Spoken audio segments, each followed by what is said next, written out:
Nos premières appréciations, c'est d'abord de déplorer les conditions dans lesquelles le conseil s'est déroulé. Parce que, je l'ai dit ce matin et je le répète, honteusement, Moustapha Diop et son équipe municipale sont rentrés par la petite porte dans l'histoire politique de Louga.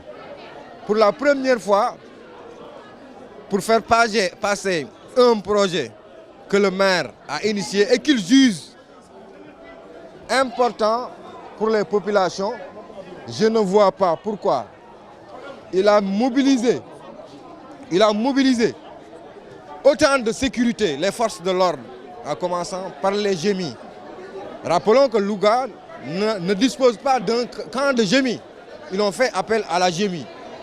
Il y a au moins une centaine de gros bras, des nervis, qui sont mobilisés aujourd'hui. Ça veut dire comme pour intimider les gens, pour faire passer par un forcing qui ne dit pas son nom. C'est ce que nous avons assisté aujourd'hui. Regardez-moi ça. Regardez-moi les nervis. Rien que pour délibérer une chose, un projet dont lui-même avait dit que cela avait fait l'objet d'une délibération et avait été approuvé par le préfet. Aujourd'hui, l'histoire nous a donné raison. En tout cas, nous sommes satisfaits. L'histoire nous a donné raison. Moustapha Diop lui-même a reconnu que rien n'a été respecté. Ni la forme, ni les procédures. Tout a été biaisé. Donc, partant de là, nous nous disons jusqu'à présent que ce maire doit être mis sous délégation spéciale. Parce qu'un maire qui ne savent même pas comment mettre en œuvre un projet. En plus, nous continuerons à mettre des doutes et non soupçons sur ce projet. Bien sûr, il y a des conflits d'intérêts, il y a des affaires qui ne se disent pas.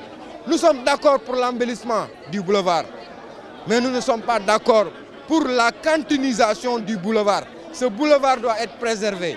Ce boulevard ne doit pas être transformé en un marché Tilène ou Colobane. Le promoteur lui-même, il a du mal à présenter son propre projet. Il l'a dit. Ça, c'est un constat que tout le monde a fait. Lui-même, il m'a rapproché, le promoteur, il m'a dit que ce que dit le maire, ça n'existe pas dans le projet. Il n'y a pas de manège. C'est aujourd'hui que je viens de découvrir qu'il n'y a pas de manège. Donc il y a une certaine cacophonie qui ne dit pas son nom. C'est pourquoi nous interpellons encore toutes les autorités compétentes. Car ce combat ne va pas terminer. Dès demain, nous allons entreprendre toutes les voies de recours. Parce que le juge administratif, au moment où nous parlons, a été saisi.